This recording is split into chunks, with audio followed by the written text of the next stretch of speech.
नमस्कार दोस्तों। दक्षिण भारत का सबसे फेमस हिल स्टेशन है ऊटी, जो तमिलनाडु में स्थित है और अपनी खूबसूरत पहाड़ों के अलावा चाय के बागानों के लिए काफ़ी मशहूर है। यहाँ की प्राकृतिक सुंदरता और यहाँ की हरियाली पूरी दुनिया भर में प्रसिद्ध है। ऊटी में सालों भर पर्यटकों को आना जाना लगा रहता है। तो आज की इस वीडियो में हम बात करेंगे कि हमें ऊटी कैसे पहुंचना है, ऊटी में रुकने और खाने पीने का क्या व्यवस्था है, ऊटी में हम किन किन प्रमुख स्थानों पर घूम सकते हैं और साथ में ये भी जानेंगे कि हमें पूरे ऊटी को घूमने पर पर्सन कितना खर्चा हो सकता है। तो चलिए दोस्तों, सबसे पहले हम बात कर लेते हैं कि हमें ऊटी पहुंचना कैसे है। तो दोस्तों, ऊटी पहुंचने के लिए आपके पास 3 ऑप्शन है। पहला ऑप्शन बाय ट्रेन। दोस्तों, आप लोग अगर ऊटी ट्रेन से आना चाहते हो तो आपका नियरेस्ट प्रमुख रेलवे स्टेशन है कोयम्बटूर का रेलवे स्टेशन, और कोयम्बटूर से ऊटी की दूरी आपको लगभग 87 किलोमीटर की पड़ती है। और ये 87 किलोमीटर की दूरी भी आप 2 तरीके से कवर कर सकते हो। पहले ऑप्शन में आप बस या फिर टैक्सी लेकर ऊटी पहुंच सकते हो, और दूसरे ऑप्शन में आप पहले आ जाइए ऊटी से 35 किलोमीटर दूर मेट्टुपालयम रेलवे स्टेशन, और यहाँ से आपको टॉय ट्रेन मिलेगी जो आपको ऊटी तक पहुँचाएगी, जिसका और एक नाम उदकमंडलम भी है। ये तो बात हो गई कि दोस्तों कि हमें ट्रेन के माध्यम से ऊटी कैसे पहुंचना है। अब हम ऊटी पहुंचने के दूसरे ऑप्शन के बारे में बात कर लेते हैं, जो है हवाई मार्ग। अगर आपका ऊटी आने का माध्यम बाई फ्लाइट है तो आपका नियरेस्ट एयरपोर्ट कोयम्बटूर का एयरपोर्ट पड़ेगा, और यहाँ से आप बस या फिर टैक्सी के माध्यम से आसानी से ऊटी पहुँच सकते हो। और इसके बाद हमारा लास्ट ऑप्शन है बाई रोड। दोस्तों, कुछ छोटे बड़े शहरों से आपको ऊटी के लिए बहुत सारे बस मिल जाएगी, या फिर आप अपने पर्सनल कार या फिर बाइक के माध्यम से भी आसानी से ऊटी पहुंच सकते हो। दोस्तों, अब हम लोग ऊटी पहुंच चुके हैं। अब जानते हैं कि हमें स्टे कहाँ करना है।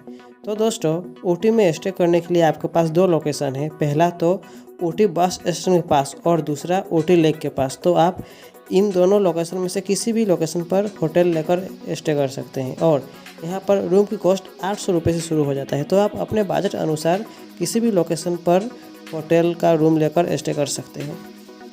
और रही बात खाने पीने की, तो ऊटी में आपको खाने पीने की भी कोई दिक्कत नहीं होगी, क्योंकि ऊटी एक फेमस हिल डेस्टिनेशन होने के कारण यहाँ पर आपको हर प्रकार के भोजन अवेलेबल हो जाएंगे। और थाली की कॉस्ट की बात करें तो 100 से 200 रुपये के बीच होता है।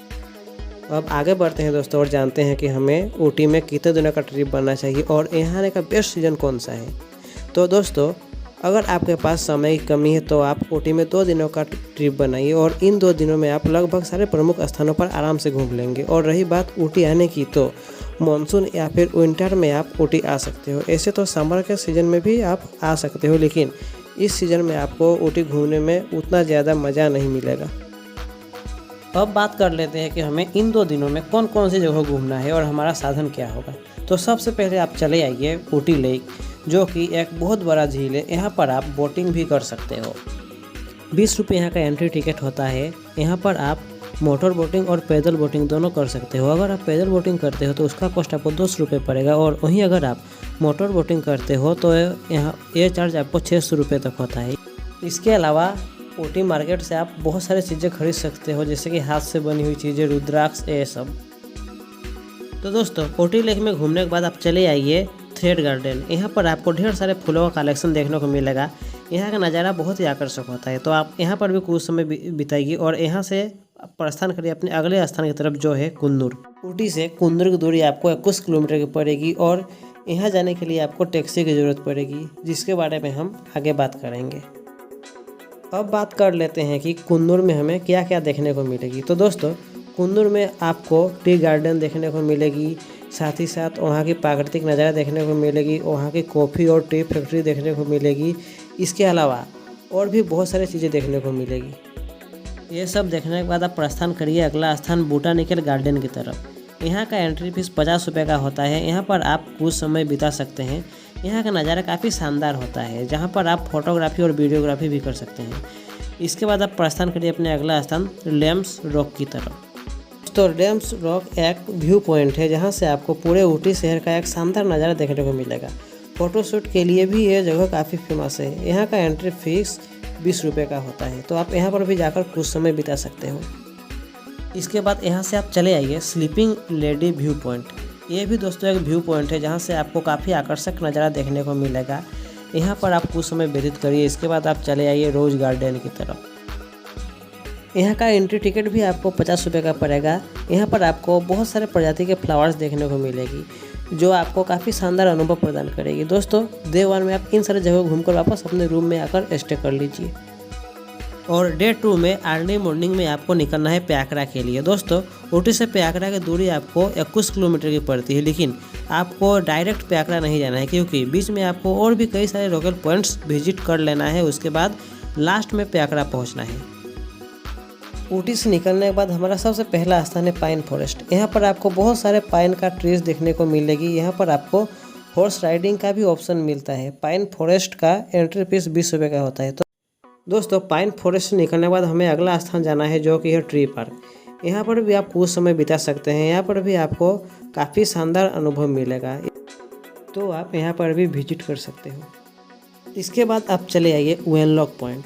दोस्तों ये भी एक व्यू पॉइंट है जहाँ से आपको पाइन फॉरेस्ट और पूरे प्याकरा का एक नज़ारा देखने को मिलेगा जो कि काफ़ी ज़बरदस्त होता है। तो आप वेनलॉक भी ज़रूर जाइए क्योंकि ये एक शानदार डेस्टिनेशन है। इसके बाद लास्ट में आप पहुंचेंगे प्याकरा, और प्याकरा में आप कुछ समय व्यतीत करिए। यहाँ पर आपको फूड का भी ऑप्शन ढेर सारे मिलते हैं। यहाँ पर आप शॉपिंग भी कर सकते हो। इसके अलावा दोस्तों प्याकरा में एक वाटरफॉल भी मौजूद है जहाँ पर आप जा सकते हैं। यहाँ का नज़ारा काफ़ी शानदार होता है। यहाँ का एंट्री फीस आपको 20 रुपये का पड़ेगा। इन सारी जगहों घूमने के बाद आप ऊटी के लिए वापसी कर सकते हो। तो चलिए दोस्तों अब हम बात कर लेते हैं कि हमें इन सारी जगहों घूमने के लिए यानी डे 1 और डे 2 में घूमने के लिए हमारा साधन क्या होगा। दोस्तों डे 1 में आप बस के द्वारा भी घूम सकते हो जिसका किराया 400 रुपये होता है। यह बस का सफ़र आपको सस्ता तो पड़ेगा लेकिन आपके ऊपर बहुत ज़्यादा दबाव रहेगा। आप किसी भी जगह को अच्छे से नहीं घूम पाएंगे। तो बेटर ये रहेगा कि आप टैक्सी बुक कर लीजिए। टैक्सी वाला आपसे 3000 रुपये पर डे का चार्ज करेगा और इन सारी जगहों घुमाकर वापस ऊटी ड्रॉप कर देगा। दोस्तों ये सब तो हो गई हमारे ऊटी में घूमने फिरने की बात कि हमें किस प्रकार ऊटी को एक्सप्लोर करना है। अब लास्ट में बात कर लेते हैं कि पूरे ऊटी को घूमने में पर पर्सन कितना खर्चा हो सकता है। तो अगर आप लोग ऊटी में एक बजट फ्रेंडली होटल में स्टे करते हो और एक नॉमिनल कॉस्ट का खाना पीना करते हो तो पर पर्सन 5 से 6 हज़ार रुपये खर्च हो सकता है। लेकिन वहीं अगर आप लोग सिर्फ अकेले आते हो तो यह खर्चा 10 से 12 हज़ार भी हो सकता है। इसमें कोई ट्रेन, बस या फिर फ्लाइट का किराया इंक्लूड नहीं है। अगर दोस्तों ये वीडियो आपको अगर पसंद आया है तो आप इस वीडियो को लाइक और कमेंट करना मत भूलिएगा और चैनल को भी सब्सक्राइब करना मत भूलिएगा।